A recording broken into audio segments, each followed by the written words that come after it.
কি মিস্টার মুখার্জি কি করছেন? ঘরে বসে প্রতিদিন লাখ টাকা রোজগার করুন, তবে কার ঘরে বসে সেটা কিন্তু লেখেনি। তো ফোন করে জিজ্ঞেস করো। শুধু ওটিপি কারোর সাথে শেয়ার করো না, কারণ এটাও তো লেখা নেই যে আয়টা কে করবে।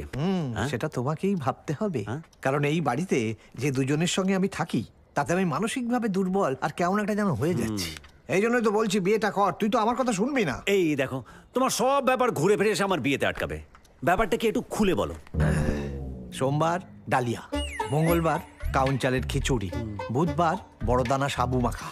আচ্ছা, সারা সপ্তাহে এইভাবে সাবু খেয়ে থাকা যায়? এটা বাড়ি না মন্দির? বিরিয়ানি খাবে নাকি আজকে? না না, বিরিয়ানি? আমার পেট ভালো নেই। শোন, ওই ভাত মাংস আর ডিম পান্তা ভাতের মতো বানিয়ে বিরিয়ানি বলে চালিয়ে দেবে। আর মেয়েটাও হয়েছে তেমন, কিছু বললেই বলবে বাবা আজ পাস্তা করব?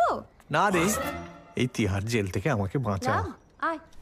খেতে ডাকছে। হ্যাঁ? শোন, কাউকে বিশ্বাস নেই। ওই চিকেন বলে সয়াবিন খাইয়ে দিতে পারে মা মেয়ে। আসছি। কি রান্না করেছো মা? এই তো তোর প্রিয় মাছ, বাহ, দি মাছ। দাও। বাড়ি ছেলে তাকে আবার খাইয়ে দেওয়া হচ্ছে।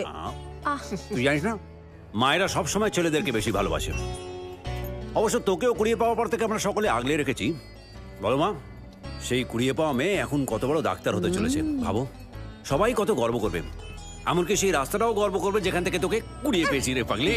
মা দেখেছো দাদা আবার বাজে কথা বলছে। দেখেছি দাদা আমার বাড়িতে তো বলছি। যত সব দেখামো।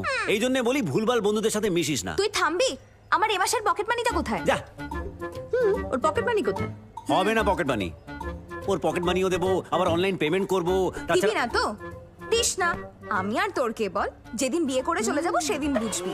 ওলে বাবালে, ওলে বাবালে, আমার বোনটা রেগে গেছে। রাগ করিস না বোন, রাগ করিস না। রাগ করিস না, তোকে সব দেবো, আমি সব দেবো তোকে। তুই যা চাইবি সব দেবো।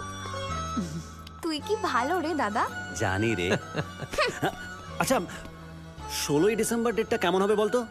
মানে মানে 16ই ডিসেম্বর তোর বিয়ে দেবো, যাতে তুই এই বাড়ি থেকে তাড়াতাড়ি বিদায় নিস। দেখো না।